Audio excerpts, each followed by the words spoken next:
കർത്താവിൻ്റെ മാധുര്യമേറിയ നാമം ഈ ധാരണത്തിൽ വാഴ്ത്തപ്പെടുമാറാകട്ടെ. ഈ ദൃശ്യമാധ്യമത്തിലൂടെ ദൈവവചനവുമായി നിങ്ങളെ അഭിമുഖീകരിപ്പാൻ സ്വർഗത്തിലെ ദൈവം എൻ്റെ ജീവിതത്തിൽ തന്ന നല്ല അവസരത്തിനായിട്ട് ഞാൻ ദൈവത്തിന് സ്തോത്രം ചെയ്യുന്നു. കഴിഞ്ഞ ദിവസങ്ങളിൽ നിങ്ങളുടെ മുന്നിലേക്ക് കർത്താവിൻ്റെ വചനവുമായി കടന്നു വരുവാൻ ദൈവം ഒരു അവസരം കൂടെ തന്നല്ലോ. വീണ്ടും എൻ്റെ ആയുസ്സിനോട് ഒരു പുതിയ വർഷത്തെ കൂടെ കൂട്ടിച്ചേർത്ത കർത്താവിന് നന്ദി പറഞ്ഞുകൊണ്ട് ചില ദൈവവചന ചിന്തകൾ നിങ്ങളുടെ സമക്ഷം നിങ്ങളുടെ ആത്മീയ വർധനയ്ക്ക് വേണ്ടി പറയുവാനും ചിന്തിക്കുവാനും പ്രാർത്ഥിക്കുവാനും ദൈവനാമത്തിൽ ശരണപ്പെടുകയാണ്. ദൈവസന്നിധിയിൽ നമുക്ക് പ്രാർത്ഥിക്കാം. സ്നേഹവാനായ കർത്താവേ, ഞങ്ങളുടെ ആയുസ്സിനോട് ഒരു ദിവസം കൂടെ കർത്താവെ കൂട്ടി ആയിരിക്കുന്ന ഇടങ്ങളിൽ ജീവിച്ചു തുടരുവാൻ നീ ഞങ്ങളെ സഹായിച്ചതിനാൽ സ്തോത്രം. ഞങ്ങളെ പൂർണ്ണരാക്കി തീർക്കുന്ന ദൈവവചനത്തിന്റെ മുന്നിൽ ഞങ്ങൾ ഒരുമിച്ച് അല്പനിമിഷങ്ങളായിരിക്കുക.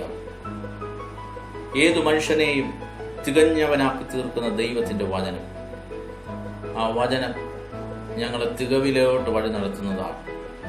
ഈ അന്ത്യകാലത്ത് നിന്റെ ജനം കേൾക്കേണ്ടതായിട്ടുള്ള ചില സന്ദേശങ്ങളുണ്ട്.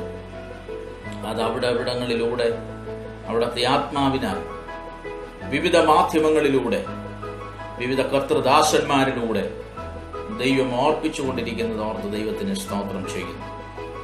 ഈ ശബ്ദ തരംഗങ്ങൾ ഒരു തടസ്സവും കൂടാതെ ആയിരങ്ങളിലേക്ക് ചെന്നെത്തുവാൻ കർത്താവേ നീ കൃപ ചെയ്യേണ്ടതിനായി പ്രാർത്ഥിക്കുന്നു. ഇന്ന് ഈ ലോകത്തിൽ അനാവശ്യമായിട്ടുള്ള കാര്യങ്ങളെ അതിവേഗം സാത്താൻ പ്രചരിപ്പിച്ചുകൊണ്ടിരിക്കുമ്പോൾ ദൈവമക്കൾക്ക് ആവശ്യമായിട്ടുള്ള സത്യത്തിന്റെ തിരുവെഴുത്തുകൾ അതിലും വേഗം പ്രഹരിക്കത്തക്ക നിലയിൽ ആത്മാവിന്റെ ഇടപെടൽ സത്യത്തോടു കൂടെ ഇരിക്കും. വചനത്താലുള്ള വിടുതൽ, വചനത്താലുള്ള വെളിപ്പാടുകൾ, വചനത്താലുള്ള സൗഖ്യങ്ങൾ അവിടുന്ന് നിന്റെ ജനത്തിന്റെ മേൽ പകരും. ശാന്തതയുണ്ടാകട്ടെ. പ്രാർത്ഥന ഇടതിനാൽ നന്ദി, യേശുവിന്റെ പരിശുദ്ധ നാമത്തിൽ തന്നെ ആമേൻ. യഫത എന്ന ഈ മാധ്യമത്തിലൂടെ നിങ്ങൾക്ക് സമാധാനം അർപ്പിച്ചുകൊണ്ട് പിന്നെയും കർത്താവിന്റെ വചന ചിന്തകൾ നമുക്ക് അല്പനിമിഷം ചിന്തിക്കുകയും ധ്യാനിക്കുകയും ചെയ്യാം. യോശുവയുടെ പുസ്തകമാണ് ഇന്നത്തെ ചിന്തയ്ക്ക് ആധാരം. യോശുവയുടെ പുസ്തകത്തിലെ 6-ാം അധ്യായത്തിൽ വെളിപ്പെട്ടിരിക്കുന്ന ദൈവത്തിന്റെ അത്ഭുതം, ആ അത്ഭുതത്തെ കുറിച്ചുള്ള ഒരു ചെറിയ വിവരണം പറയുവാനും പ്രാർത്ഥിക്കുവാനും ദൈവസന്നിധിയിൽ കണ്ടുപിടുകയാണ്.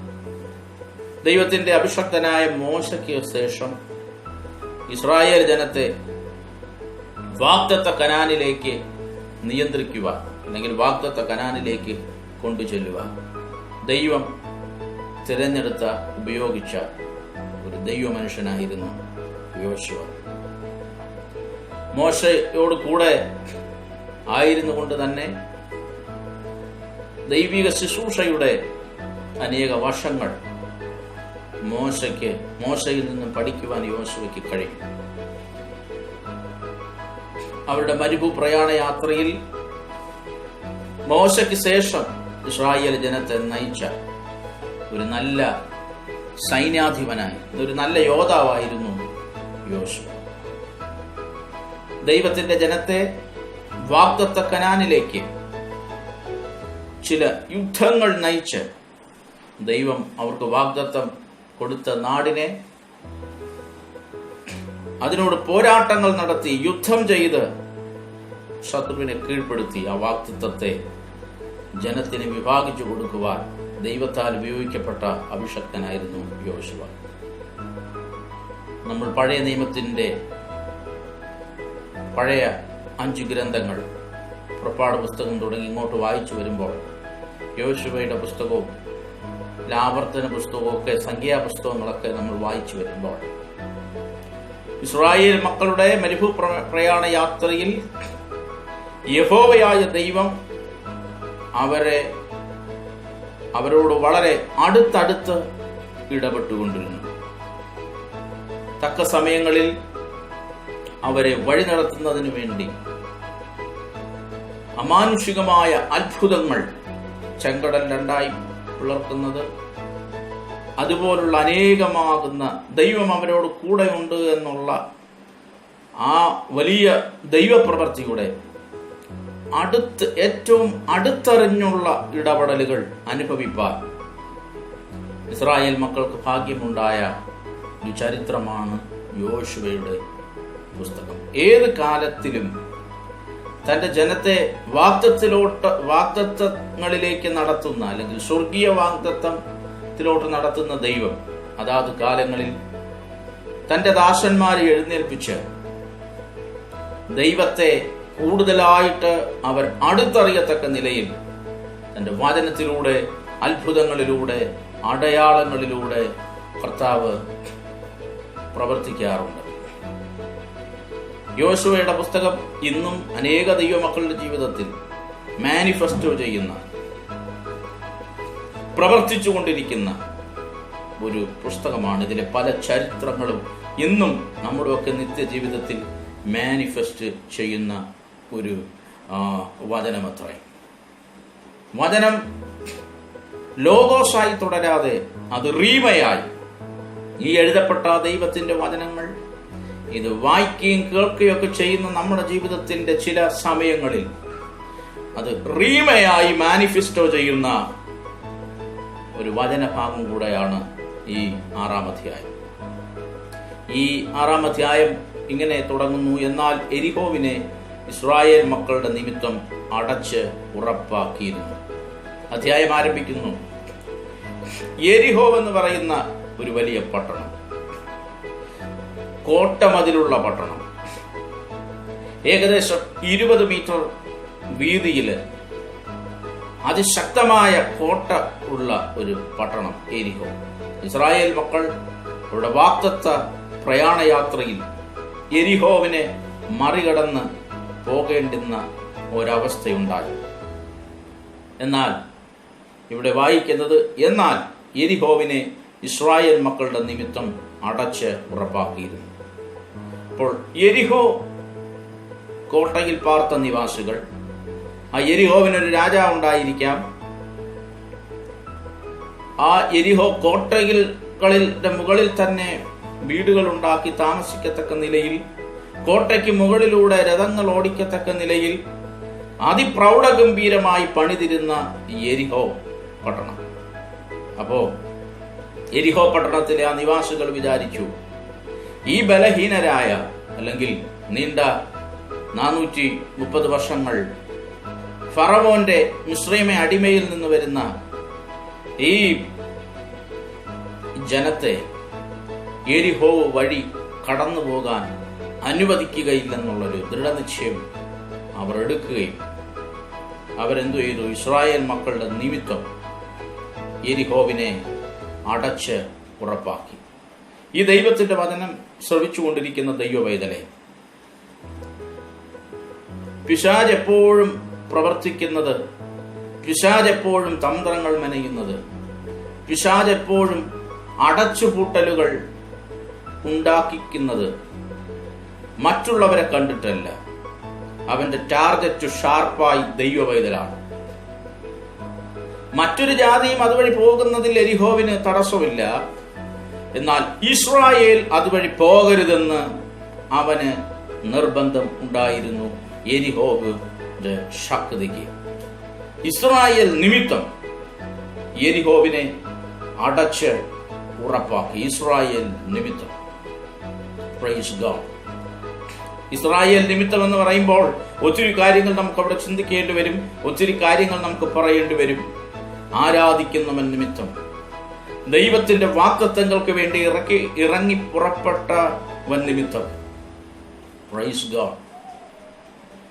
ശോധനകളിലൂടെ കഴിഞ്ഞ കാലങ്ങളിൽ നടന്നുപോയ, ദൈവം വിളിച്ചു വേർതിരിച്ച, ദൈവം ഒരു പ്രത്യേക ഉദ്ദേശത്തിനു വേണ്ടി വിളിച്ചു വേർതിരിച്ചവൻ നിമിത്തം ഇവിടെ എരിഹോവ് അടയ്ക്കപ്പെടുകയാണ്. Praise God. അടച്ച് ഉറപ്പാക്കി എന്നാ പറയുന്നത്. ഇന്ന് ലോകം മുഴുവനും പിശാച് ലോകത്തെ മുഴുവനും അടച്ച് ഉറപ്പാക്കിക്കൊണ്ടിരിക്കുകയാണ്. ഇന്ന് പതുക്കെ പതുക്കെ പതുക്കെ ബാക്കിയുള്ള സകല സംവിധാനങ്ങൾക്കും അനുമതി ലഭിച്ചുകൊണ്ടിരിക്കുന്നു. Praise God. നാം ദൈവമക്കളാകുന്ന നാം ചിന്തിക്കേണ്ടിയ ഒരു ഗൗരവപരമായ വിഷയം, ഇവിടെ മദ്യശാലകൾ തുറക്കാം, അല്ലെങ്കിൽ ഈ ലോകപരമായിട്ടുള്ള അനേക കാര്യങ്ങൾക്ക് ഇങ്ങനെ അനുമതി ഉണ്ടായിക്കൊണ്ടിരിക്കുകയാണ്. എന്നാൽ ദൈവജനം ഒരുമിച്ച് ദൈവത്തെ ആരാധിക്കുന്ന ആരാധനകളെ ഇനിയും അവൻ അടച്ച് ഉറപ്പാക്കിയിരിക്കുകയാണ്. Praise God. പിശാച് ഏത് കാര്യങ്ങൾ ഈ ലോകത്ത് ഇംപ്ലിമെന്റ് ചെയ്താലും അവന്റെ ആത്യന്തിക ലക്ഷ്യം ദൈവമക്കളത്രേ, ദൈവമക്കളുടെ ആരാധനയത്രേ, വാഗ്ദത്തമുള്ളവനത്രേ. ഇസ്രായേൽ മക്കൾ നിമിത്തം എരിഹോ നിവാസികൾ ഒരുമിച്ച് തീരുമാനിച്ചു, നമ്മുടെ പട്ടണം നമുക്കൊന്ന് അടച്ച് ഉറപ്പാക്കണം. അവരാ പട്ടണത്തെ ഓൾറെഡി, ആ പട്ടണം ശക്തിയുള്ള പട്ടണമാണ്. എന്നാൽ ഒരു ഇസ്രായേലിനെ പോലും അകത്ത് കയറ്റരുതെന്ന് മനസ്സിലാക്കി അവര് ആ പട്ടണത്തെ മുഴുവനും അടച്ചുറപ്പാക്കി. ആരും പുറത്തിറങ്ങിയില്ല, അകത്ത് കയറിയതുമില്ല. സഞ്ചാരപാതകളെല്ലാം അടച്ച് എരിഹോവിൽ നിന്നൊരൊറ്റ നിവാസികളും പുറത്തിറങ്ങാത്ത രീതിയിൽ, പുറത്തുനിന്നൊരാൾ അകത്തോട്ട് കയറാത്ത രീതിയിൽ എരിഹോവിനെ ഇവിടെ അടച്ച് ഉറപ്പാക്കിയിരിക്കും. ഇങ്ങനെ ഇസ്രായേൽ മക്കൾ നിമിത്തം എരിഹോവിനെ അടച്ച് ഉറപ്പാക്കിയിരിക്കുമ്പോൾ യഹോവ യോശുവയോട് കൽപ്പിച്ചത്, ഞാൻ എരിഹോവിനെയും അതിൻ്റെ രാജാവിനെയും യുദ്ധവീരന്മാരെയും നിന്റെ കയ്യിൽ ഏൽപ്പിച്ചിരിക്കുന്നു. അപ്പോ എരിഹോവിനകത്ത് ആരൊക്കെയുണ്ട്? ഒന്ന്, അതിനകത്ത് ഒരു രാജാവുണ്ട്, അതിനകത്ത് യുദ്ധവീരന്മാരുണ്ട്. യഹോവ യോശുവയോട് പറയുന്നു, എരിഹോവിനെയും എരിഹോവിന്റെ രാജാവിനെയും എരിഹോവിലെ യുദ്ധവീരന്മാരെയും ഞാൻ നിന്റെ കയ്യിൽ ഏൽപ്പിച്ചിരിക്കുന്നു. നിങ്ങളിൽ യോദ്ധാക്കളായ എല്ലാവരും ഒരു വട്ടം പട്ടണത്തെ ചുറ്റി നടക്കണം. ഇങ്ങനെ 6 ദിവസം ചെയ്യണം. 7 പുരോഹിതന്മാർ ആട്ടിൻ കൊമ്പ് കൊണ്ടുള്ള 7 കാഹളം പിടിച്ചുകൊണ്ട് പെട്ടകത്തിന്റെ മുന്നിൽ നടക്കണം. 7-ാം ദിവസം 7 പ്രാവശ്യം പട്ടണത്തെ ചുറ്റുകയും പുരോഹിതന്മാർ കാഹളം ഊതുകയും വേണം. ഇവിടെ യോശുവയോട് യഹോവയായ ദൈവം പറയുവാണ്, ഞാൻ ഈ വലിയ പട്ടണത്തെ, നിങ്ങൾ നിമിത്തം അടച്ചുറപ്പാക്കിയിരിക്കുന്ന ഈ പട്ടണത്തെ നിന്റെ കയ്യിൽ ഏൽപ്പിച്ചിരിക്കുക. നീ ചെയ്യേണ്ടത്, ഇതിലെ രാജാവിനെയും വീരന്മാരെയും ഏൽപ്പിച്ചിരിക്കുന്നു. അതുകൊണ്ട് യോശുവയോട് ചില നിർദ്ദേശങ്ങൾ ദൈവം കൊടുക്കുകയാണ്. ആ നിർദ്ദേശങ്ങൾ, പുരോഹിതന്മാര് കാഹളം പിടിച്ചുകൊണ്ട് ദൈവത്തിന്റെ പെട്ടകത്തിന്റെ മുന്നിൽ നടക്കണം. അത് മാത്രമല്ല 6 ദിവസം ഈ പട്ടണത്തെ നിങ്ങൾ ചുറ്റണം. 7-ാം ദിവസം 7 പ്രാവശ്യം ഈ പട്ടണത്തെ ചുറ്റണം. അപ്പോ മനുഷ്യന്റെ ബുദ്ധി കൊണ്ട് ചിന്തിച്ചാൽ അത് ഒന്നും മനസ്സിലാകാത്ത രീതിയിൽ ദൈവം അവരോടൊരു നിർദ്ദേശം നൽകുകയാണ്.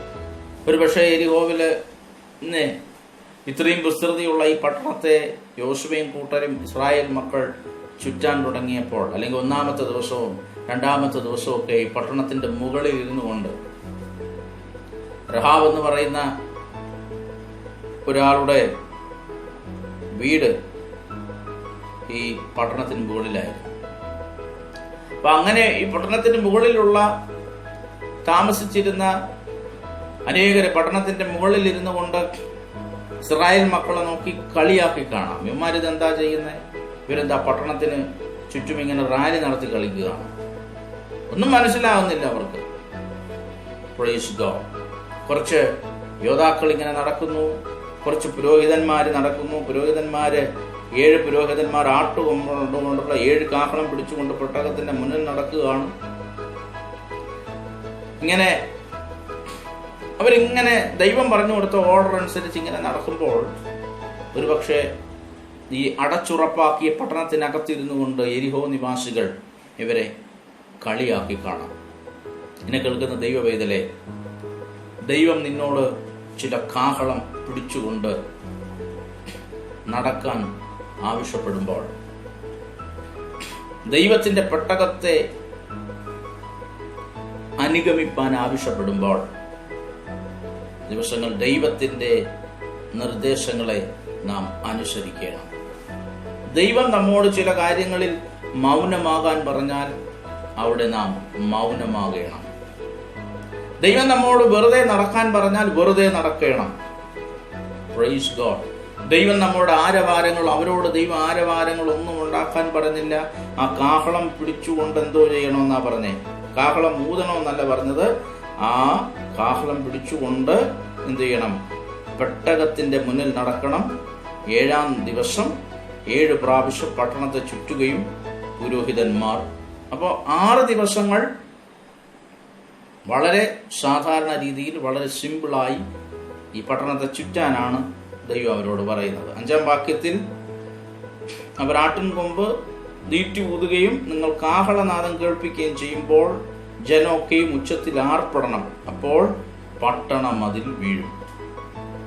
അപ്പോ ദൈവത്താൽ അയക്കപ്പെട്ട ഈ ചെറിയ കൂട്ടം, പട്ടണത്തെ ചുറ്റിക്കൊണ്ടിരുന്ന ഈ ചെറിയ കൂട്ടം, ദൈവം നിർദ്ദേശിച്ച പ്രകാരം ഈ പട്ടണത്തെ ചുറ്റിക്കൊണ്ടിരുന്ന ഈ ചെറിയ കൂട്ടം 7-ാം ദിവസം അവർ കാഹളം ഊതുമ്പോൾ എന്ത് സംഭവിക്കണം? ജനം ഒക്കെയും ഉച്ചത്തിൽ ആർപ്പിടണം. ആർക്കാർപ്പിടണം? ദൈവത്തിന് ഉച്ചത്തിൽ സ്തോത്രം ചെയ്യണം. അപ്പൊ ദൈവത്തെ ഉച്ചത്തിൽ സ്തുതിക്കണം. യെരിഹോവ് പോലുള്ള വിഷയങ്ങൾ നിന്റെ മുന്നിലുണ്ടെങ്കിൽ ആ വിഷയങ്ങളെ പരാജയപ്പെടുത്താൻ ദൈവം നമുക്ക് തന്നിട്ടുള്ള ആയുധം, നീ ഉച്ചത്തിൽ ദൈവത്തെ സ്തുതിച്ചാൽ മതി. ഒരുപക്ഷെ നിങ്ങളൊരു യാത്രയിലായിരിക്കാം, ഒരുപക്ഷെ നീ നിന്റെ വീട്ടിലായിരിക്കാം, ഒരുപക്ഷെ നിന്റെ ജോലി സ്ഥലത്തായിരിക്കാം, നിന്റെ ശുശ്രൂഷ സംബന്ധമായ വിഷയങ്ങളിലാകാം, ഹോസ്പിറ്റലുകളിലാകാം. എവിടെയായിരുന്നാലും യെരിഹോവിന് സമാനമായ വിഷയങ്ങൾ നിന്റെ ജീവിതത്തിൽ ഉയരുമ്പോൾ നീ ദൈവത്തിന്റെ നിർദ്ദേശത്താൽ നിശബ്ദമാകേണ്ടടുത്ത് നിശബ്ദമായി ദൈവത്തിന്റെ അധികാരങ്ങൾ കയ്യിലെടുത്തുകൊണ്ട് ഈ ദിവസങ്ങൾ ഉച്ചത്തിൽ നീ ആർപ്പിടാൻ തയ്യാറായാൽ, ആത്മാവിൽ ആർപ്പിടാൻ തയ്യാറായാൽ, ഈ ദിവസങ്ങൾ യെരിഹോവ് സമാനമായ ചില പ്രശ്നങ്ങൾ നമ്മുടെ മുന്നിൽ ഇടിഞ്ഞു വീഴുക തന്നെ ചെയ്യും. ഇത് ദൈവവചനത്തിൽ വെളിപ്പെട്ട സത്യമത്രേ. അവരുടെ കയ്യിൽ ആയുധങ്ങളൊന്നുമില്ല യുദ്ധം ചെയ്യാൻ. പ്രത്യക്ഷമായിട്ട് ഈ 6-7 ദിവസം യെരിഹോ നിവാസികൾ ഇവരെ കളിയാക്കിക്കൊണ്ടിരിക്കുവായിരുന്നു. Praise God. ഇവരെന്തോ ഉളത്തരവാ ചെയ്യുന്നതെന്ന് ഇങ്ങനെ പറഞ്ഞ് കളിയാക്കുന്നവരുടെ നടുവിൽ ദൈവത്തിന്റെ പ്രവൃത്തി വെളിപ്പെടണം, ഉച്ചത്തിൽ ആർപ്പിടണം എന്ന് ദൈവം പറഞ്ഞു. ഉച്ചത്തിൽ ആർപ്പിടണം, അപ്പോൾ പട്ടണം അതിൽ വീഴും, ജനം ഓരോരുത്തൻ നേരെ കയറുകയും വേണം. Praise God. ഇതാണ് ദൈവം യോശുവയ്ക്ക് കൊടുത്ത നിർദ്ദേശം. എന്താണ് നിർദ്ദേശം? 7-ാമത്തെ ദിവസം കാഹളം ഊതുന്ന സമയത്ത് ജനം ഉച്ചത്തിൽ ആർപ്പിടണം, അപ്പോൾ എന്ത് ചെയ്യും? പട്ടണം അതിൽ വീഴും. എന്നെ കേൾക്കുന്ന പ്രിയരെ, അന്ത്യകാലത്ത് പിശാച് ഉയർത്തിവെക്കുന്ന മതിലുകൾ വീഴണമെങ്കിൽ ദൈവമക്കൾ ദൈവത്തെ ആരാധിക്കേണ്ടിയിരിക്കുന്നു. ആരാധനയുടെ 2 വശങ്ങളാണ് ഈ അധ്യായത്തിൽ നാം പഠിച്ചത്. നിശബ്ദമായിട്ടുള്ള ആരാധന, ഉച്ചത്തിലുള്ള ആരാധന. Praise God. അവർ നിശബ്ദമായി എത്ര ദിവസം ആരാധിച്ചു? അവിടെ ഇൻസ്ട്രുമെന്റ്സ്, കാഹളം, പുരോഹിതന്മാര്. Praise God. അതുപോലെ തന്നെ യഹോവയുടെ നിയമപ്പെട്ടകം. അവിടെ അവർക്ക് ഇൻസ്ട്രക്ഷൻ, ദൈവം കൊടുത്ത ഇൻസ്ട്രക്ഷനില് 6 ദിവസമാ 7 ദിവസമാ മൊത്തത്തിൽ കൊടുത്തത്. എന്നാൽ അവര് എന്തൊക്കെ വേണമെന്നാ പറഞ്ഞേ? നിങ്ങളിൽ യോദ്ധാക്കളായ എല്ലാവരും ഒരു വട്ടം പട്ടണത്തെ ചുറ്റി നടക്കണം. Praise God. ഇവിടെ ആ യെരിഹോ മതിലിനെ ചുറ്റുന്ന പ്രക്രിയയില് യോദ്ധാക്കന്മാരെ കൂടെ അവിടെ സമ്മേളിക്കുകയാണ്. അവരോടും പറയാണ്, നിങ്ങൾ ബഹളം ഉണ്ടാക്കണ്ട. ചിലർക്കൊക്കെ യോദ്ധാമാരെ കണ്ടാൽ എന്തോ അപ്പൊ തന്നെ അങ്ങ് യുദ്ധത്തിന്റെ ആർപ്പുവിളി ഉണ്ടാകും. 10 യോദ്ധാക്കന്മാരെ കണ്ടു കഴിഞ്ഞാൽ എന്തോ ചെയ്യും?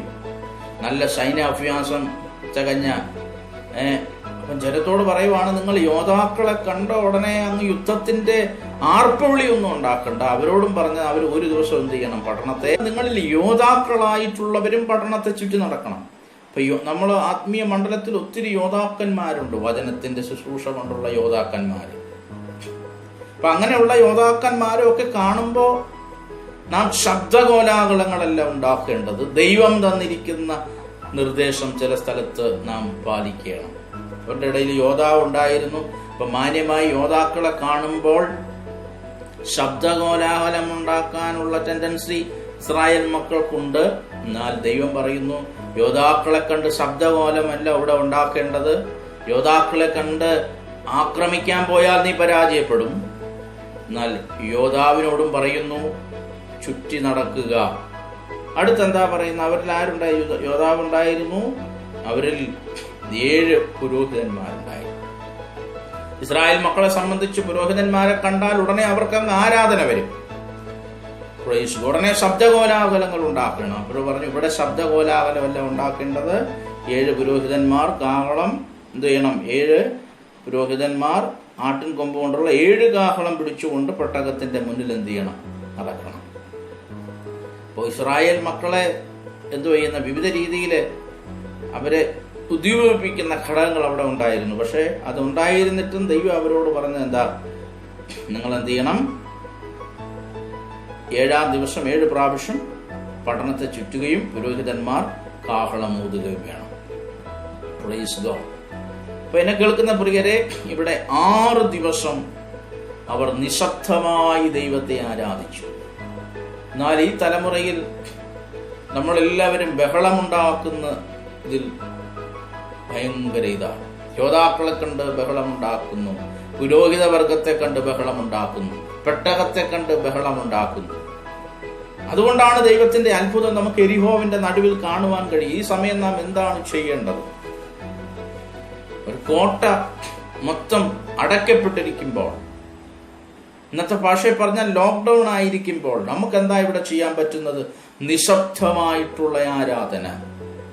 അവരോട് ദൈവം ആവശ്യപ്പെട്ടു, ഈ 6 ദിവസങ്ങൾ നിങ്ങൾ നിശബ്ദമായി ദൈവത്തെ ആരാധിക്കട്ടെ, നിശബ്ദമായി ദൈവത്തിന് സ്തോത്രം ചെയ്യട്ടെ, നിശബ്ദമായി പട്ടണത്തെ ചുറ്റി നടക്കട്ടെ. Praise God. ശബ്ദമുണ്ടാക്കാനല്ല, കോലാഹലങ്ങൾ ഉണ്ടാക്കാനല്ല, നിശബ്ദമായി. അപ്പോ 6 ദിവസം അവർ നിശബ്ദമായി ദൈവത്തെ ആരാധിച്ചതിന്റെ പ്രത്യക്ഷമായ ഒരു വെളിപ്പെടലായിരുന്നു 7-ാമത്തെ ദിവസം അവർ ഉച്ചത്തിൽ ദൈവത്തിന് സ്തോത്രം ചെയ്തപ്പോൾ അവിടെ ദൈവശക്തി വ്യാപരിച്ചത്. അപ്പം ഏറ്റവും കൂടുതൽ അവർ ആരാധിച്ചത് അവരുടെ നിശബ്ദതയിലായിരുന്നു. ഒച്ചയിലും ബഹളത്തിലും അവർ ദൈവത്തെ ആരാധിച്ചത് 7-ാമത്തെ ദിവസം, അതും 7 പ്രാവശ്യം ചുറ്റിയതിനു ശേഷം. എന്നെ കേൾക്കുന്ന ദൈവവേദലേ, നിന്റെ ജീവിതത്തിന്റെ നിശബ്ദതകളിൽ നീ ദൈവത്തെ ആരാധിക്കുന്നതിന്റെ അളവാണ് നിന്റെ ജീവിതത്തിന്റെ ഉച്ചത്തിലുള്ള ആരാധനയിൽ നിന്റെ വിഷയങ്ങളുടെ മേൽ ദൈവശക്തി പ്രവഹിക്കുന്നതിന് ദൈവം വെച്ചിരിക്കുന്ന അളവുകോൽ. ഒരു പ്രാവശ്യം കൂടെ വ്യക്തതയ്ക്ക് വേണ്ടി ഞാൻ പറയാം. നമ്മുടെ ജീവിതത്തിന്റെ നിശബ്ദതകളിൽ ഇസ്രായേൽ മക്കളെ പോലെ മൗനമായി യോദ്ധാവെന്നോ പുരോഹിതനെന്നോ പെട്ടകമെന്നോ എന്നും ഉൾഘോഷിക്കാതെ പിശാച നിനക്കും നിന്റെ കുടുംബത്തിനുമെതിരായി ഒരുക്കി വച്ചിരിക്കുന്ന തന്ത്രങ്ങൾക്ക് മുന്നിൽ അത് മനസ്സിലാക്കി നിനക്ക് നിശബ്ദതയോടെ 6 ദിവസങ്ങൾ ദൈവത്തിന്റെ സന്നിധിയിൽ നിശബ്ദമായിരിക്കാൻ കഴിഞ്ഞാൽ നീ ആർക്കുന്ന 7-ാമത്തെ ദിവസം ഒരു ദൈവപ്രവൃത്തിയുടെ ദിവസമായി മാറും. എരിഹോവിന്റെ അടിസ്ഥാനങ്ങൾ തകരുന്ന ഒരു ദിവസമായി മാറും. ദൈവത്തിന്റെ സാന്നിധ്യം ഇറങ്ങി വരുന്ന ദിവസമായി മാറും. നിശബ്ദതകളിൽ ദൈവമക്കൾ ഈ ദിവസങ്ങളിൽ ദൈവത്തെ ആരാധിക്കുവാൻ പഠിക്കട്ടെ.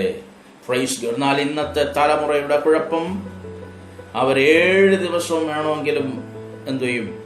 പ്രൈസ് ആൻഡ് വർഷിപ്പ് അങ്ങ് നടത്തിക്കളെ. 7 ദിവസവും ശബ്ദകോലാഹലങ്ങൾ ഉണ്ടാക്കും. ഈ ദിവസങ്ങൾ ദൈവം ആ ആരാധനയല്ല അവർക്ക് കൊടുത്തത്, നിശബ്ദതയുടെ ആരാധന. 6 ദിവസം അവർ നിശബ്ദരായി ദൈവത്തിന് സ്തോത്രം, ഉള്ളിൽ സ്തോത്രം ചെയ്ത് കാണാം. 7-ാം ദിവസം അവർ ദൈവത്തിന് സ്തോത്രം ചെയ്തപ്പോൾ ദൈവം ആ പട്ടണത്തെ എന്തു ചെയ്തെന്നാ പറയുന്നേ? ആ പട്ടണത്തെ ഇടിച്ചു കളഞ്ഞു. ഒത്തിരി വാക്യങ്ങൾ ഇങ്ങനെയുണ്ട്. 10-ാം വാക്യത്തില് യോശുവ ജനത്തോട് ആർപ്പിടുവിൻ എന്ന് ഞാൻ നിങ്ങളോട് കൽപ്പിക്കുന്ന നാൾ വരെ നിങ്ങൾ എന്തു ചെയ്യരുത്? ആർപ്പിടരുത്. യോശുവ പറയുവാണ്, ഞാൻ കൽപ്പിക്കുന്ന നാൾ വരെ നിങ്ങൾ ആരും ഒച്ചയുണ്ടാക്കരുത്, ബഹളമുണ്ടാക്കരുത്. ശത്രു നമ്മൾ എവിടെ എന്താണ് നാം ചെയ്യുന്നത് എന്നുള്ളത് ശത്രുവിനെ അറിയിക്കരുത്. പലരും ഒരു 21 ദിവസം ഉപവാസമൊക്കെ എടുത്തൊന്ന് മൗനമായി ഉപവസിക്കുക എന്ന് പറഞ്ഞാൽ പലർക്കും പാടാണ്. ഉപവാസത്തിന്റെ 1-ാമത്തെ ദിവസം തന്നെ വിളിച്ചു പറയും, അയ്യോ ഞാൻ ഇതാ 40 ദിവസം ഉപവാസം, ഞാനിത് 20 ദിവസം ഉപവാസം, അല്ലെങ്കിൽ ഞാനിത് ഈ കാര്യം ചെയ്യാൻ പോകുന്നു, ഞാൻ ഈ കാര്യം. നീ ആ കാര്യം അങ്ങനെ പ്രസിദ്ധപ്പെടുത്തുമ്പോൾ ഓർക്കണം, നിന്റെ കാര്യം ഷൂ ആയി പോകും. കാര്യം എന്താ? ആ ദൈവത്തിന്റെ വചനത്തിന്റെ വ്യവസ്ഥയല്ലേ. യോശുവ പറയുവാണ്, ഞാൻ പറയുന്നത് വരെ എന്ത് ചെയ്യരുത്? ആർപ്പിടരുതെന്ന് നിങ്ങളോട് കൽപ്പിക്കുന്നു. ഒച്ച കേൾപ്പിക്കരുത്. ഞാൻ നിങ്ങളോട് കൽപ്പിക്കുന്ന നാൾ വരെ 1 ആർപ്പിടരുത്, 2 ഒച്ച കേൾപ്പിക്കരുത്. ഒരു വിധത്തിലുള്ള ശബ്ദകോലാഹലങ്ങളും പാടില്ല. 2 വായിൽ നിന്ന് ഒരു വാക്കും പുറപ്പെടുകയും അരുത്. ഒരു വാക്കുപോലും പറയാൻ പാടില്ല. ആരോടാ പറയുന്നത്? യോദ്ധാക്കളോട്, പുരോഹിതന്മാരോട്.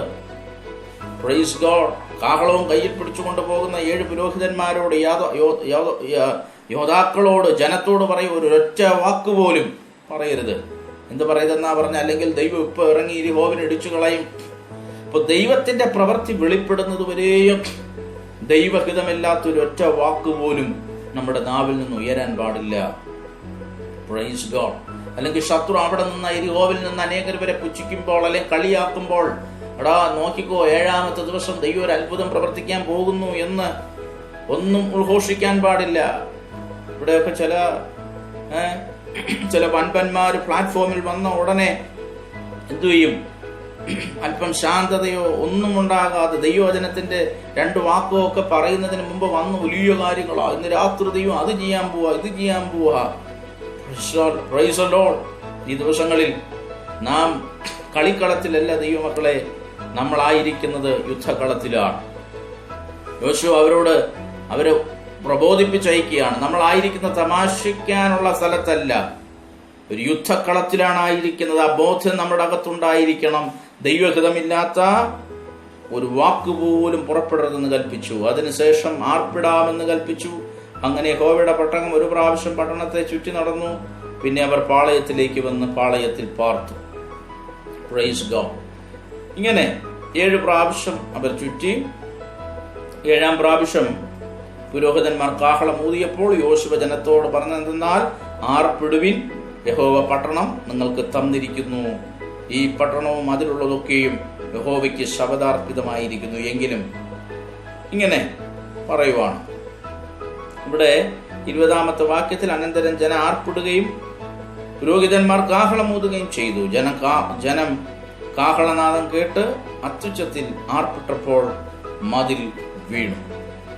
ദൈവം പറഞ്ഞതുപോലെ ഇവിടെ സംഭവിക്കുകയാണ്. ദൈവം പറഞ്ഞതുപോലെ അവർ ആ കാര്യങ്ങൾ ഓരോന്നും ക്രമമായി ചെയ്തപ്പോൾ, യോശുവ ആർപ്പിടണ്ട എന്ന് പറഞ്ഞ നാൾ വരെ ഒരൊച്ച പോലും അവർ കേൾപ്പിക്കാതെ, വായിൽ നിന്നൊരു വാക്കുപോലും പുറപ്പെടുവിക്കാതെ യോശുവ ആർപ്പിടാൻ പറഞ്ഞ ആ സമയത്ത് ജനമെല്ലാം ഉച്ചത്തിൽ ആർപ്പിട്ടപ്പോൾ വചനത്തിൽ എന്താ എഴുതിയിരിക്കുന്നത്? പട്ടണ മതിൽ വീണു. നിന്റെ മുന്നിൽ നിൽക്കുന്ന വിഷയങ്ങൾ വീഴണമെങ്കിൽ നീ നിശബ്ദതയിൽ ദൈവത്തെ സ്തുതിക്കാൻ പഠിക്ക്. നിശബ്ദതയിൽ ദൈവത്തെ ഏറ്റവും കൂടുതൽ ആരാധിച്ചു നോക്ക്. ആ ആരാധനയ്ക്ക് എത്ര ശക്തി കൂടുതൽ. പുറത്തുണ്ടാക്കുന്ന കോലാഹലത്തിന്റെ ആരാധനകളെക്കാൾ ദൈവവേദനയെ നിന്റെ ജീവിതത്തിന്റെ നിശബ്ദതകളിൽ കണ്ണുനീരോടെയും പ്രാർത്ഥനയോടെയും നീ ഉയർത്തുന്ന നിശബ്ദതകളിലെ ആരാധനയ്ക്കാണ് നിന്റെ ജീവിതത്തിന്റെ ലക്ഷ്യങ്ങളെ നിനക്ക് കാണിച്ചു തരുവാൻ കഴിയുന്നത്. ഈ വചനം ഞാൻ സംസാരിക്കുമ്പോൾ തന്നെ ഇതിനൊരു മറ്റൊരു വശം കൂടെ പറഞ്ഞ് പ്രാർത്ഥിക്കുവാൻ ആഗ്രഹിക്കുക. ഇവിടെ യോശുവയ്ക്ക് വേണമെങ്കിൽ ഈ യെരിഹോ പട്ടണം ഇസ്രായേൽ മക്കൾ നിമിത്തം അടച്ചു ഉറപ്പാക്കിയപ്പോൾ തന്നെ യോശുവയ്ക്ക് വേണമെങ്കിൽ ആ പട്ടണ നിവാസികളോട്, ആ പട്ടണത്തിന്റെ രാജാവിനോട് അപേക്ഷിച്ച് അവരോട് റിക്വസ്റ്റ് ചെയ്ത്, അല്ലെങ്കിൽ പട്ടണ മതിലിനെ ഏതെങ്കിലും ഭാഗത്തുകൂടെ വളരെ തുരന്ന് ബുദ്ധിമുട്ടി അകത്തു കയറി അവർക്കുള്ള ചിന്തയും യോശുവയ്ക്കും അവർക്ക് ഇസ്രായേൽ മക്കൾക്ക് അന്ന് എന്തുണ്ടായിരുന്നു ആ രീതിയിൽ അവർക്ക് ആ പട്ടണത്തെ ഒരു പക്ഷെ പിടിക്കാം കഴിഞ്ഞെന്ന് വന്നേക്കാം. അല്ലെങ്കിൽ അവർ ദൈവത്തിന്റെ ജനമായതുകൊണ്ട് ഒരു പക്ഷേ അങ്ങനെ അവർ ചെയ്താലും ആ പട്ടണത്തെ ഒരു പക്ഷെ അവർക്ക് തോൽപ്പിക്കാമായിരിക്കാം.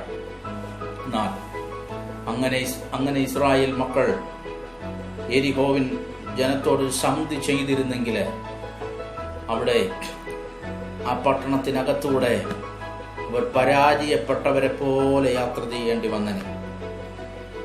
Praise God. എന്നെ കേൾക്കുന്ന ദൈവവേദലേ, ഒന്നുകൂടെ ഞാൻ ആ വിഷയം ഒന്നുകൂടെ നിങ്ങൾക്ക് മനസ്സിലാകാൻ വേണ്ടി പറയാം. ഒരു റിക്വസ്റ്റ് നടത്തി, അല്ലെങ്കിൽ യോശുവ പറയുവാണ്, ഞങ്ങൾക്ക് ഈ പട്ടണത്തിനകത്തൂടെ പോകുവാൻ കഴിയുകയില്ല, ഞങ്ങൾ അശക്തരാണ് എന്ന് സ്വയം അവർ വിലയിരുത്തിയിട്ട് യെരിഹോ രാജാവിനോട് ചെന്ന് സന്ധി അപേക്ഷിച്ച്, അയ്യോ ഞങ്ങൾക്ക് ഈ പട്ടണത്തിലൂടെ ഒന്ന് പോകാൻ അനുവദിക്കണമേ എന്ന് പറഞ്ഞ് ആ അപേക്ഷ കൊടുത്തിട്ട് യെരിഹോ നിവാസികൾ പട്ടണം തുറന്ന് ആ പട്ടണത്തിനകത്തൂടെ അവർക്ക് പോകാൻ ഒരുപക്ഷെ ഇസ്രായേലിന് കഴിഞ്ഞെങ്കിൽ ഇസ്രായേൽ മക്കൾ തോറ്റവരായി തലകുനിച്ചുകൊണ്ട് ആ യെരിഹോവിനകത്തുകൂടെ കടന്നു പോകേണ്ടി വന്നനെ. Praise God. എന്നെ കേൾക്കുന്ന ദൈവവേദലേ, എന്റെ ശബ്ദം എവിടേക്ക് എത്തുന്നു? നിങ്ങളോട് ദൈവത്തിന്റെ ആത്മാവ് അറിയുന്നു, ഈ യെരിഹോ വരെ ദൈവം നിന്നെ കൊണ്ടുവന്നിട്ട് ഈ യെരിഹോവിനകത്തൂടെ നീ ദൈവത്തെ സേവിക്കുന്ന ദൈവത്തിന്റെ ജനം ഒരു തോറ്റവനെ പോലെ കടന്നു പോകുവാൻ ദൈവം ആഗ്രഹിക്കുന്നില്ല. എങ്ങനെയെങ്കിലും ഈ യെരിഹോവിനകത്ത് കയറിപ്പറ്റണം. ദൈവജനം കയറിപ്പറ്റി എങ്ങനെയെങ്കിലും ഈ യെരിഹോവിനകത്തുകൂടെ ദൈവജനത്തെ ഒന്ന് കടത്തി അക്കരെ എത്തിക്കുവാൻ, അങ്ങനെയുള്ള എങ്ങനെയെങ്കിലും ഒരു വകുപ്പല്ല ദൈവം ഇസ്രായേൽ മക്കൾക്ക് കൊടുത്തത്. Praise God. നമ്മളിൽ പലരും നമ്മുടെ ജീവിതയാത്രയിൽ ചില യെരിഹോവ് പോലുള്ള പ്രശ്നങ്ങൾ വരുമ്പോൾ നാം പലരും യെരിഹോവിനോട് സന്ധി ചെയ്ത് നമ്മൾ തോറ്റവരായി തലകുനിച്ചുകൊണ്ട് പലപ്പോഴും നമ്മുടെ ജീവിതത്തിന്റെ യെരിഹോവുകൾക്കകത്തുകൂടെ നാം യാത്ര ചെയ്യാറുണ്ട്. യെരിഹോവിനകത്ത് എങ്ങനെയെങ്കിലും ഒന്ന് കയറിപ്പറ്റി ജീവിതം നയിക്കുന്ന ഒത്തിരി പേരുണ്ട്. അങ്ങനെ ഇസ്രായേൽ മക്കൾ ഈ യെരിഹോ കോട്ടയ്ക്കകത്ത് എങ്ങനെയെങ്കിലും കയറിപ്പറ്റി ജീവിച്ചെങ്കിൽ അവർ എന്നേക്കുമായി യെരിഹോ നിവാസികൾക്ക് അടിമയായിട്ടുള്ള ഒരു ജീവിതം അവർ നയിച്ചനെ. Praise God.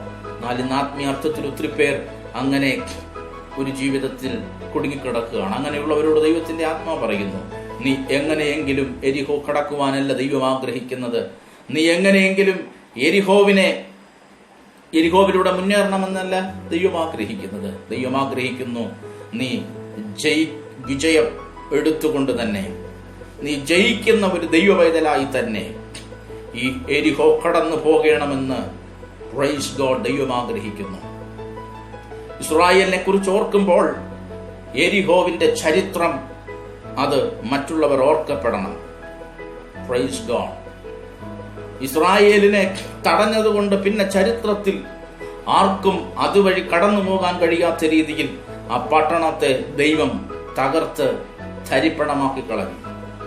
പിന്നെ ഒരിക്കലും പണിയാത്ത രീതിയിൽ ദൈവത്തിന്റെ ശാപത്തെ ദൈവം അതിന്റെ മേൽ പകർന്നു. എന്നെ കേൾക്കുന്ന പ്രിയ ദൈവവൈതലേ, ലോകത്തിലെ ശക്തിയാകട്ടെ ദുഷ്ടശക്തിയാകട്ടെ, ദൈവവൈതലിനെ തടഞ്ഞാൽ ചരിത്രത്തിൽ അതൊക്കെയും ദൈവജനത്തിന്റെ പേരിൽ കുറിക്കപ്പെടുന്ന വലിയ ദൈവപ്രവൃത്തിയുടെ ചരിത്രങ്ങളായി മാറും. Praise God. ഇവിടെ ഇസ്രായേൽ മക്കളെ തടഞ്ഞ യെരിഹോവ് ഇവിടെ ഒരു ചരിത്രമായി നമ്മുടെ മുന്നിൽ നിൽക്കുക. ആര് നിമിത്തം ദൈവത്തിന്റെ ജനത്തെ തടഞ്ഞോ ആ ജനനിമിത്തം തന്നെ അവരൊരു ചരിത്ര സ്മാരകമായി നിലകൊള്ളുകയാണ്. ദൈവം അതിനെ തകർത്ത് കളഞ്ഞു. Praise God. എന്തുവാണ് അവിടെ? മറ്റ് ഒന്നുമല്ല ദൈവം ഉപയോഗിച്ചത്, നിശബ്ദമായിട്ടുള്ള ആരാധനയുടെ ശക്തി. ഒരു വാക്കുകളും അവർ ഉച്ചരിക്കാതെ ദൈവഹിതത്തിനെതിരായിട്ടുള്ള ഒരു വാക്കുപോലും അവർ ഉച്ചരിക്കാതെ യോശുവയുടെ നേതൃത്വത്തിൽ ആമേൻ അവരിലുള്ള യോദ്ധാവിനെ കണ്ടൊന്നും പുകഴാതെ അവർ പൂർണ്ണമായി ദൈവം കൊടുത്ത നിർദ്ദേശം അവരനുസരിച്ചപ്പോൾ ആ പട്ടണം മതിലിനെ ദൈവം പൂർണ്ണമായി തകർത്തു കളഞ്ഞു. ആർ നിമിത്തമാണോ എരിഹോവിന്റെ കോട്ട അടയ്ക്കപ്പെട്ടത്, അവർ നിമിത്തം ആ പട്ടണം ഒരു ചരിത്രമായി മാറി. ഇന്ന് നിങ്ങൾ അഭിമുഖീകരിക്കുന്ന പ്രശ്നങ്ങൾ, നിന്റെ പ്രതിസന്ധികൾ നീ നിമിത്തം ഒരു ചരിത്രമായി മാറാൻ ദൈവം ആഗ്രഹിക്കുന്നു. നീ പരാജയപ്പെട്ടവനായി ആ വിഷയങ്ങൾക്കകത്തുകൂടെ ജീവിപ്പാൻ ദൈവം ആഗ്രഹിക്കുന്നില്ല. നീ ജയം ഏറ്റെടുത്തവനായി നമ്മുടെ കർത്താവായ യേശുക്രിസ്തു മുഖാന്തരം ജയം തന്ന ദൈവത്തിന് സ്തോത്രം പറഞ്ഞുകൊണ്ട് ആ വിഷയത്തിലൂടെ നിങ്ങൾ കടന്നു പോകണമെന്ന് ദൈവം ആഗ്രഹിക്കുന്നു. അത് ദൈവത്തിന്റെ ജനം അങ്ങനെ കടന്നു പോകണമെന്ന് ദൈവത്തിന് ആഗ്രഹമുണ്ട്. അങ്ങനെ കടന്നു പോകണമെങ്കിൽ പരസ്യ കോലാഹലങ്ങളിൽ നിന്ന് ഒരു മഹത്വം പ്രതീക്ഷിക്കുന്നതിനേക്കാൾ ഇന്നൊത്തിരി പരസ്യ കോലാഹല ആരാധനകളുണ്ട്, ആരാധിപ്പിക്കുന്ന ഒത്തിരി ആരാധകരുണ്ട്. എന്നാൽ ദൈവപ്രവൃത്തി വെളിപ്പെടുന്നത് പരസ്യ കോലാഹലങ്ങളിലുള്ള ആരാധനകളിലല്ല, നിന്റെ രഹസ്യത്തിലുള്ള 6 ദിവസത്തെ ആരാധനയും നിന്റെ പരസ്യമായ ഒറ്റ ദിവസത്തെ ആർപ്പിടലും ഏത് വൻപൻ എരിഹോ കോട്ടകളെയും ഇടിക്കും. നിന്റെ രഹസ്യത്തിൽ നിനക്ക് 6 ദിവസത്തെ നിശബ്ദതയുടെ ഒരു സ്തോത്രാരാധന നിന്റെ ജീവിതത്തിലുണ്ടെങ്കിൽ ശത്രുവുമായിട്ടുള്ള സന്ധിപ്പിൽ, എരിഹോവുമായിട്ടുള്ള നേരിടലിൽ നിന്റെ ഒറ്റ ദിവസത്തിലുള്ള ദൈവത്തിന് ഉള്ള സ്തോത്ര ആരാധന മതി എരിഹോവിന്റെ മതിലുകളെ ഇടിച്ചു കളയാൻ. Praise God. ഇതൊരു ആത്മീയാർത്ഥമത്രേ. ഇതെല്ലാവർക്കും ഗ്രഹിക്കുവാൻ കഴിയുന്നതല്ല. അല്ലെങ്കിൽ ഒറ്റ ദിവസത്തിലുള്ള ഒരു ഇളക്കപ്പെരുപ്പത്തിന്റെ കോലാഹലം കൊണ്ടൊന്നും എരിഹോ മതിൽ തകരത്തില്ല. ഇന്നത്തെ ഈ ലോക്ക്ഡൌൺ മാറുമെന്ന് ദൈവജനം പ്രതീക്ഷിക്കരുത്. ഇന്നത്തെ ഈ സ്ഥിതിക്ക് വ്യത്യാസമുണ്ടാകുമെന്ന് ദൈവജനം പ്രതീക്ഷിക്കരുത്. പിശാച് വളരെ തന്ത്രപൂർവമായി ദൈവജനത്തെ ടാർഗറ്റ് ചെയ്തുകൊണ്ട് ദൈവജനത്തെ എങ്ങനെ പൂട്ടാം, അവരുടെ യാത്ര എങ്ങനെ തടയാമെന്ന് മനസ്സിലാക്കിക്കൊണ്ട്, ഇത് ദൈവജനത്തെ മാത്രം ടാർഗറ്റ് ചെയ്തുകൊണ്ട് എരിഹോവിന്റെ നിർദ്ദേശങ്ങളെന്ന് മനസ്സിലാക്കി രഹസ്യങ്ങളിൽ നീ ദൈവത്തിന് സ്തോത്രം ചെയ്യട്ടെ. 6 ദിവസം അവിടെ അവർക്ക് അനുവദിക്കപ്പെട്ടു. അവർ എടുക്കേണ്ടത് എന്തെന്നുള്ള വ്യക്തമായ ഉപദേശങ്ങൾ ദൈവം അവർക്ക് കൊടുത്തു. കാഹളം എടുക്കുക, ആരാധനയെ കയ്യിലെടുക്കുക. Praise God. ദൈവത്തിന്റെ പെട്ടകത്തെ അനുഗമിച്ചു നടക്കുക. പ്രൈസ്. ഈ യാത്രയിൽ ക്രിസ്തുവിനെ പിൻപറ്റുവാൻ, ആരാധനയെ പിൻപറ്റുവാൻ, ക്രിസ്തുവിനെ പിൻപറ്റുന്നവർ, ദൈവത്തിന്റെ ആരാധനയെ പിൻപറ്റുന്നവർ, അവർ ജയമെടുക്കുക തന്നെ ചെയ്യും. അവർ ഈ കാലഘട്ടത്തെ അതിജീവിക്കുക തന്നെ ചെയ്യും. ഈ എരിഹോവിന്റെ വ്യാപാരങ്ങൾ അവർക്ക് മുന്നിൽ പരാജയപ്പെടുക തന്നെ ചെയ്യും. അവർ ജയത്തോടെ എരിഹോവ് താണ്ടി ജനം പോകുക തന്നെ ചെയ്യും. അതേ ദൈവവേദലെ, ഈ എരിഹോവ് നീ താണ്ടും. ദൈവത്തിന്റെ നിർദ്ദേശങ്ങളെ അനുസരിച്ചാൽ, നിശബ്ദമായിരിക്കേണ്ടടുത്ത് നിശബ്ദമായിരിക്കാൻ നീ പരിശീലിച്ചാൽ, ദൈവത്തിന്റെ ആരാധനയുടെയും ദൈവത്തിന്റെ സ്തുതിയുടെയും മഹത്വത്വത്തിന്റെയും ആ വിഷയം മനസ്സിലാക്കിയാൽ ഏത് വൻപൻ എരിഹോവും നമ്മുടെ ജീവിതത്തിൽ ഇടിയും. ആ എരിഹോവ് ഇടിഞ്ഞു വീഴുന്നത് അവരുടെ കണ്ണാലെ കാണുവാൻ ദൈവം ഇസ്രായേൽ ജനത്തിന് ഭാഗ്യം കൊടുത്തു. വർഷങ്ങൾ കൊണ്ടും അല്ലെങ്കിൽ എത്രയോ വർഷങ്ങൾ കൊണ്ട് എത്രയോ പേർ അധ്വാനിച്ച് കെട്ടിയുറപ്പിച്ച എരിഹോവിന്റെ ഭിത്തി, എരിഹോവിന്റെ കല്ലുകൾ, അതിന്റെ പണികൾ ഒറ്റ നിമിഷം കൊണ്ട്, ഒറ്റ ആരാധനയിൽ 7-ാം ദിവസത്തിൽ കാഹളം നീട്ടി ഊതിയപ്പോൾ, ജനം ഉച്ചത്തിൽ ആർപ്പിട്ടപ്പോൾ അത് ഇടിഞ്ഞ് തകർന്നു വീഴുന്നത് ഇസ്രായേലിന് കണ്ണാലെ കാണുവാൻ കഴിഞ്ഞു. അതെ, എന്റെ ദൈവം പ്രത്യക്ഷത്തിൽ ചില വിടുതലുകൾ തന്റെ ജനത്തെ കാണിക്കുവാൻ ആഗ്രഹിക്കുന്നു. ആ വിടുതലുകൾ ഏറ്റെടുക്കുവാൻ, ആരാധനയെ പരിശീലിപ്പിക്കാൻ ദൈവം നമ്മെ സഹായിക്കട്ടെ. ദൈവസന്നിധിയിൽ പ്രാർത്ഥിക്കാം. സ്വർഗ്ഗീയ പിതാവേ, നല്ല സമയത്തിനായി സ്തോത്രം. നിന്റെ വചനത്തെ അയക്കുന്നു. ജീവിത നിശബ്ദതകളിൽ ദൈവത്തെ ആരാധിക്കുന്നവർക്ക് ജീവിതത്തിന്റെ ഏത് വലിയ എരിഹോവിനെയും താണ്ടുവാൻ കഴിയുമെന്നുള്ള വലിയ ആത്മീയ സത്യത്തെ വിളംബരം ചെയ്യുവാൻ അവിടുന്ന് സഹായിച്ചതിനാൽ സ്തോത്രം. ഇത് കേൾക്കുന്നവർക്കൊരു വിടുതലായി തീരട്ടെ, സൗഖ്യമായി തീരട്ടെ. അവരുടെ ആത്മീയ ജീവിത യാത്ര തുടരേണ്ടതിന് അവരുടെ തടസ്സങ്ങൾ മാറി ജഡത്തിലെയും ആത്മാവിലെയും സകല കന്മഷങ്ങളെയും നീക്കി ഈ ദിവസങ്ങളിൽ ദൈവഭക്തിയിൽ വിശുദ്ധിയെ തികച്ചുകൊണ്ട് വരവിനായി വരുന്ന അവിടുത്തെ ജനത്തെ അനുഗ്രഹിച്ചാട്ടെ, ആശീർവദിച്ചാട്ടെ. പ്രാർത്ഥന കേട്ടതിന് നന്ദി, യേശുവിന്റെ നാമത്തിൽ തന്നെ ആമേൻ. ഈ വചനങ്ങളാൽ ദൈവം നിങ്ങളെ അനുഗ്രഹിക്കുമാറാകട്ടെ. പിന്നെയും നമുക്ക് പ്രാർത്ഥനയെ തുടരാം. മറ്റൊരു വിഷയമായി നമുക്ക് സന്ധിക്കാം. അതുവരെയും ദൈവമായ കർത്താവ് നമ്മെ അനുഗ്രഹിക്കുമാറാകട്ടെ.